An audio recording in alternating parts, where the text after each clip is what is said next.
Onmo are the online experts when it comes to spare parts, and the best point is that they are the spare parts for all vehicles in India. चाहे आपके पास एक छोटी गाड़ी हो, चाहे आपके पास एक लग्जरी कार हो, सबके स्पेयर पार्ट्स इनके पास हैं। और एक और बात जो अच्छी है वो ये है कि they have the most extensive catalog of spare parts and they have the same spare part from a different variety of component maker, यानी कि आप चेक कर सकते हैं कैटलॉग को, आपको प्राइसिंग की फ्लेक्सिबिलिटी मिलती है। Check them out on the website and also download their app. It's available for both iOS as well as Android devices. Hi guys, this is Vivu and you're watching me on Ashish Masih Cars. मैं जानता हूँ आप थोड़ा सा sad ज़रूर होंगे मुझे देखते हुए, क्योंकि आशीष सर यहाँ पर रिव्यू नहीं कर पा रहे हैं ड्यू टू प्रायर कमिटमेंट्स और फैमिली कमिटमेंट्स की वजह से वो यहाँ पर अवेलेबल नहीं है। एंड उन्होंने बोला कि विवेक मैं जा रहा हूँ आज अपनी सासू माँ को एयरपोर्ट लेने के लिए, तो तुम्हें जाना होगा स्ट्रेट अवे गोवा। ऐसे में गोवा रिव्यू करनी होगी आपको रेनो की काइगर। तो in case you haven't subscribe to this channel, do consider this channel subscribed और स्टार्ट करते हैं गाइस। ऑलराइट गाइस, सबसे पहले लेके चलता हूं मैं आपको इसके डिजाइन की और फ्रंट डिजाइन जरा जो है वो चेकआउट करते हैं। देखो गाइस, अगर आप इसको फ्रंट प्रोफाइल से देखोगे ना तो आपको यहाँ पर याद आने वाले है क्विड की, और आपको लगेगा क्विड को जो है वो जिम वगैरह भेज दिया गया, उसके डोले शोले जो है वो यहाँ पर बन गए हैं और एग्रेसिव हो गई है, मैचो अब जो है वो ज्यादा लगने लग गई है। और जब रोड पे उतरती है तो एक बहुत ही अच्छी आपको जो है वो यहाँ पर रोड प्रेजेंस देती है। तो देखो यहाँ पर जो है वो बहुत सारी चीजें आप देखोगे, ये वाला सेक्शन जो है वो काफी एंगुलर रखा गया है, आपको यहाँ पर जो है वो कैरेक्टर लाइंस देखने को नजर आने वाली है बोनेट पे इसके। अगर आप यहाँ पर देखोगे तो आपको स्प्लिटेबल हेडलाइट यूनिट देखने को नजर आएगी, जो कि काफी इंस्पायर्ड है रेनो क्विड से, जिसको लास्ट ईयर जो है वो एक मेजर फेसलिफ्ट दिया गया था। देखो ये जो स्प्लिटेबल हेडलाइट यूनिट है ना, ये बाई फंक्शनल नहीं है, इसका अपर वाला जो पार्ट है वो अलग अलग फंक्शनल यूनिट के साथ में आता है। जैसे कि ये वाला DRL यूनिट है तो नीचे वाला टर्न इंडिकेटर है, यानी कि अगर आप हैजार्ड लाइट जला रहे हो, आप टर्न ले रहे हो तो ये सेपरेट जलेगा और DRL जो है वो सेपरेट जलेगा, जो है वो इजिली लोड कर सकते हो। ये पूरा सेक्शन ब्लैकआउट रखा गया है। अगर मैं फेंडर की बात करूं तो यहाँ पर RXZ की बैजिंग दी गई है, यानी कि जो सा वेरिएंट आप चला रहे हो उसकी बैजिंग यहाँ पर जो है वो माउंट की गई है। फेंडर पे अगर आप देखोगे व्हील आर्च पे भी प्लास्टिक की क्लैडिंग दी गई है, जो इसको डुअल टोन ट्रीटमेंट भी दे रही है एंड प्रोटेक्शन भी दे रही है। ये काफी स्मार्टली यहाँ पे रेनो ने डिजाइन किया है इसको। एंड अगर आप देखेंगे तो मैकफर्सन स्ट्रट आपको यहाँ पर फ्रंट प्रोफाइल में सस्पेंशन सेटअप देखने को नजर आने वाला है, वेंटिलेटेड डिस्क ब्रेक्स के साथ में इसके टायर्स दिए गए हैं। 195/60 रेडियल 16 इंचेस के ये टायर्स हैं। एंड अगर मैं अलॉय व्हील की बात करूं तो काफ़ी अच्छे और इनोवेटिव से अलॉय व्हील्स मुझे यहाँ पर लग रही हैं, बीच में रेनो का लोगो, और यहाँ पे जो है वो मशीन कट अलॉय व्हील्स आपको ऑफर करती है रेनो। यहाँ पे अगर थोड़ा सा इसको पीछे लेके चलूँ तो यहाँ पर आपको अपर वाली प्रोफाइल पे प्लास्टिक क्लैडिंग मिसिंग नजर आएगी, बट प्लास्टिक क्लैडिंग जैसा लगने वाला स्टिकर जरूर आप यहाँ पर देखेंगे।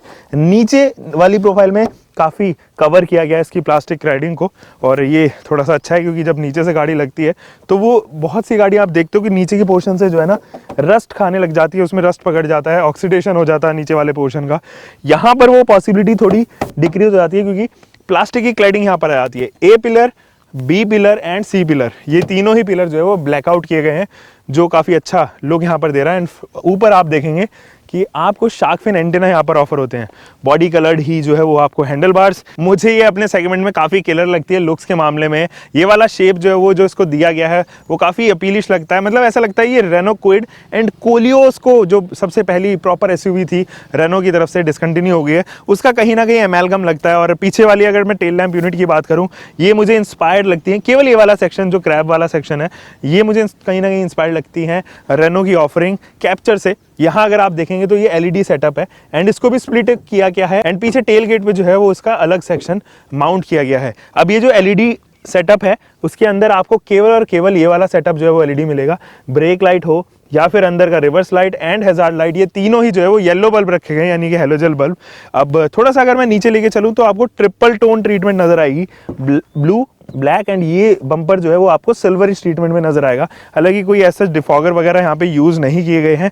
3 आपको पार्किंग सेंसर्स, मुझे लगता है एक और एड ऑन होना चाहिए था, हल्की सी कॉस्ट कटिंग यहाँ पे। एंड यहाँ जो है वो अच्छा कैमरा देखने को नजर आता है, इस कैमरे की ग्रेन्स काफ़ी कम है। काइगर की बैजिंग इधर, रेनो की बैजिंग इधर एंड टर्बो की बैजिंग आपको यहाँ देखने को नजर आने वाली है। एक wiper set and high mounted stop lamp के साथ में ही जो है वो आपको वाइपर जेट वाटर जेट जिसको हम लोग कहते हैं वो यहाँ पर बहुत ही अच्छी तरीके से हाइड किया गया है, वो काफ़ी अच्छा लग रहा है। और स्पॉइलर काफ़ी इनोवेटिव है, मतलब this is the best looking spoiler you can ever have in a compact SUV, मुझे ये लगता है। और पीछे के लुक जो है वो लिटरली काफ़ी फिनोमिनल है। बढ़ते हैं इस गाड़ी के बूट के ऊपर, और ताज्जुब की बात ये है कि रेनो ने किस तरीके से मैनेज किया है, मैं रियली अप्रिशिएट करता हूँ कि अपने सेगमेंट में सबसे ज़्यादा बूट ऑफर कर रही है ये।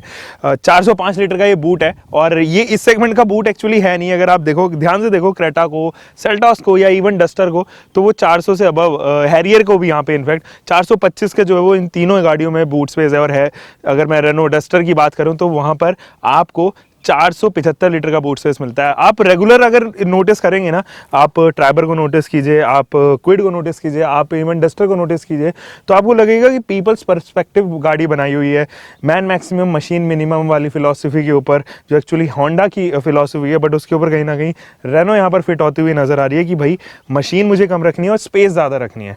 यूटिलिटी स्पेसेस की बात हो, यहाँ पर भी स्पेस की बात हो, सबसे ज़्यादा बूट ऑफर कर रही है सेगमेंट में। और यही रीज़न है कि आप अपनी सासू माँ का लगेज यहाँ पर बड़ी इजीली रख सकते हो। कैसे?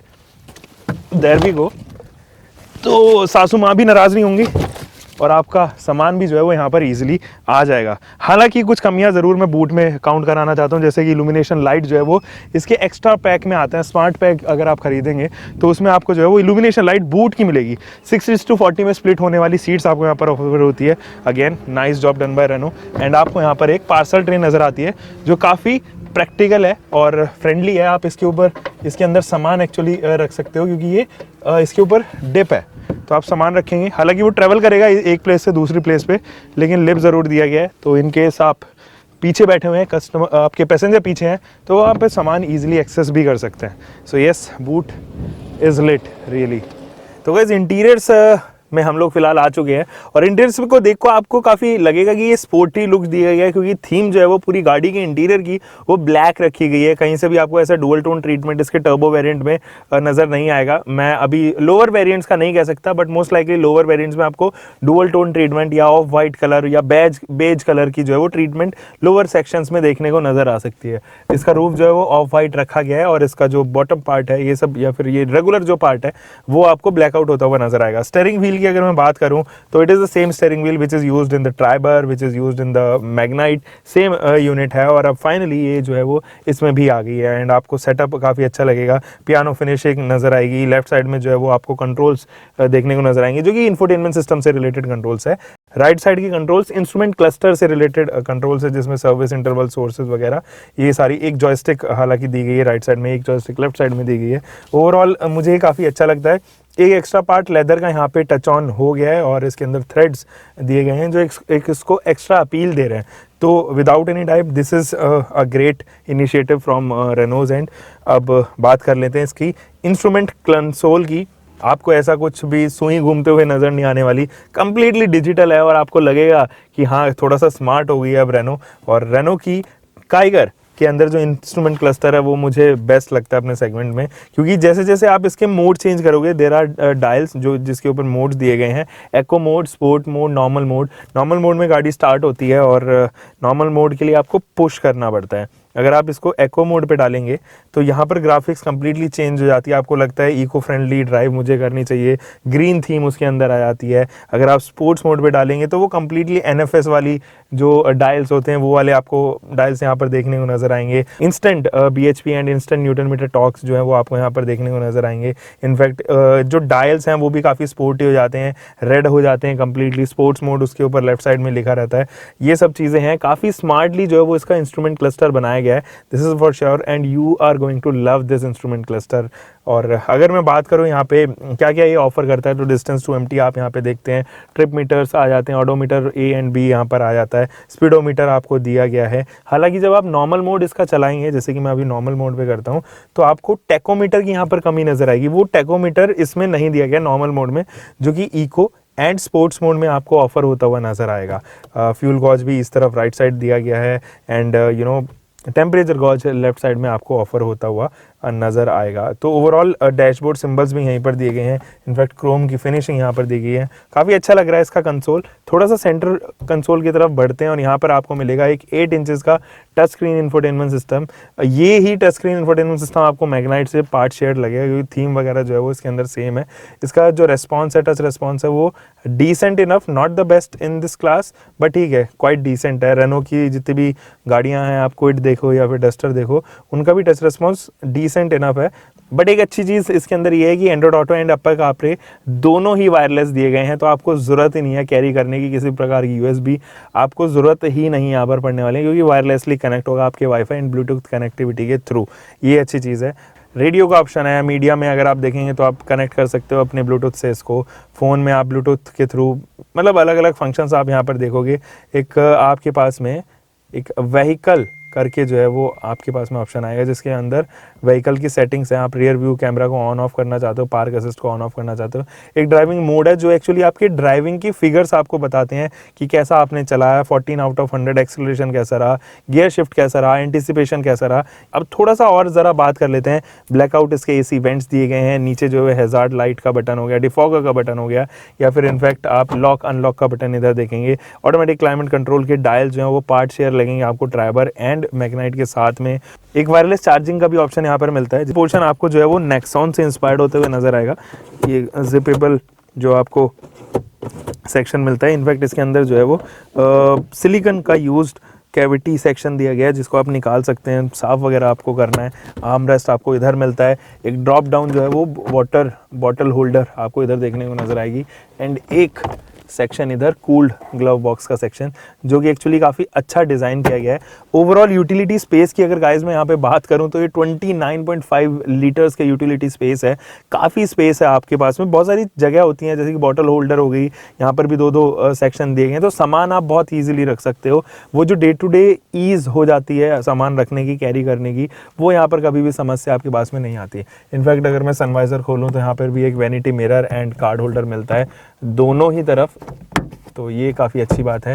एंड यहाँ पे भी आपको रेगुलर बल्ब नज़र आएगा, ऊपर माइक सेटअप होता हुआ नज़र आएगा। इनफैक्ट अगर मैं इसकी सीट्स की बात करूँ, अच्छा अंडर थाई सपोर्ट मिलता है, रिक्लाइन एंगल आप चेंज कर सकते हैं, ये 6 एडजस्टेबल सीट्स है, और अच्छा खासा हेडरूम भी ऑफर करती है।